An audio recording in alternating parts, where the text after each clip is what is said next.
Here's another vlog. It's coming out to you from Jamaica. This vlog is not to complain about airlines or complain about businesses because, frankly, businesses and airlines, like people, have their good days and bad days, and none of us would like to be judged by our worst days, right? Or maybe even on our best days, but judged overall. But I do want to point out something that I think to those of you who are starting your own business or working with regards to marketing or trying to improve the world around you, just some things that may be helpful observations. So, my family and I have just finished a 48-hour trip that was only supposed to be about 17 from Japan to Jamaica. We were to fly through Dallas, then from Dallas to Miami, then from Miami to Kingston. Instead, when we got to Dallas, ahead of time, ahead of schedule, and everything was smooth, we find that our flight to Miami, upon about to board the flight, they say, "Oh, we're delayed," and it doesn't seem that the staff really knows why. And they keep telling us reasons, and they keep changing reasons. But nonetheless, we eventually realized we're not going to make our transfer from Miami to Kingston.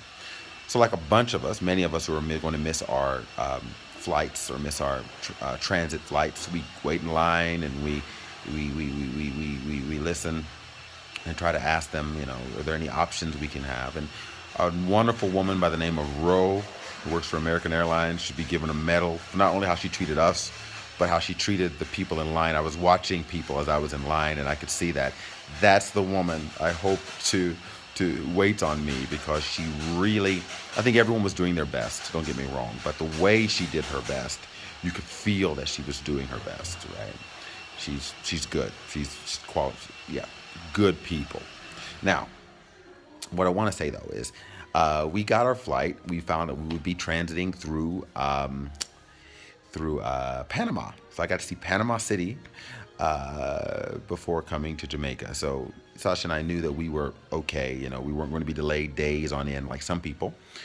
But we get to Miami, and we are waiting in line to ask for our hotels and maybe some support to help us get to and from our hotel, or will we even get a hotel, etc.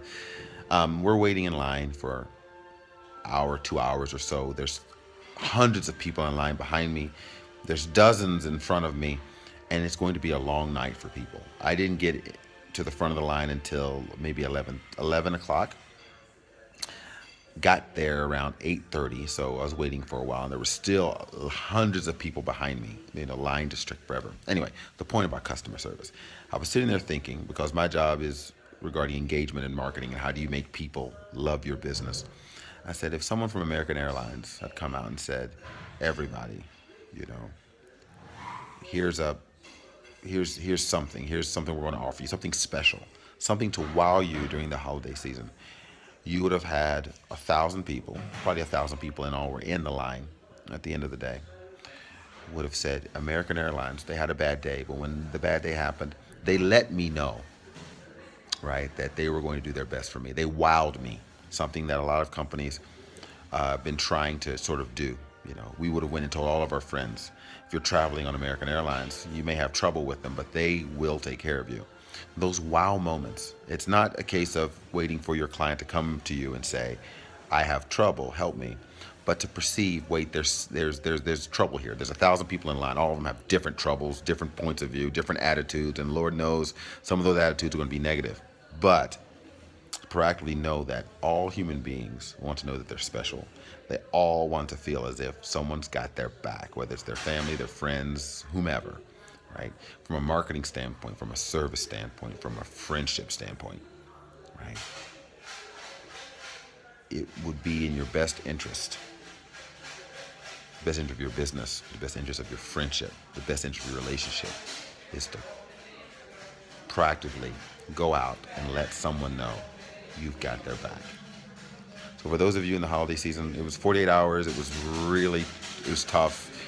We argued, everything, but now we're home, we're safe, everything's good. You can hear our family, and they're doing various things, baking and cooking and whatever. But what I'd like to say is, during this holiday season, it's holiday season for everyone and everybody in some way, whether it's Kwanzaa, Hanukkah, Christmas, or whatever, whether it's just you and yourself and your dog and your cat, just spending some quality time together. Let someone know that in the holiday season, you've got their back. and that if they need something, you're there for them. Someone that maybe you haven't spoken to, or someone you know or you can sense perhaps needs some help. Those wow moments that you provide someone, because people remember, maybe forget what you say to them or what you do to them, but they'll never forget how you made them feel. That will allow them to go, wow, you are the one, you are the person. So have a great holiday season. Enjoy. I'm about to enjoy some cake and a haircut, but even if you can't enjoy, my heart is with you, and I wish you to have the best year end and new year you can possibly have. Have a good one. Take care. Bye.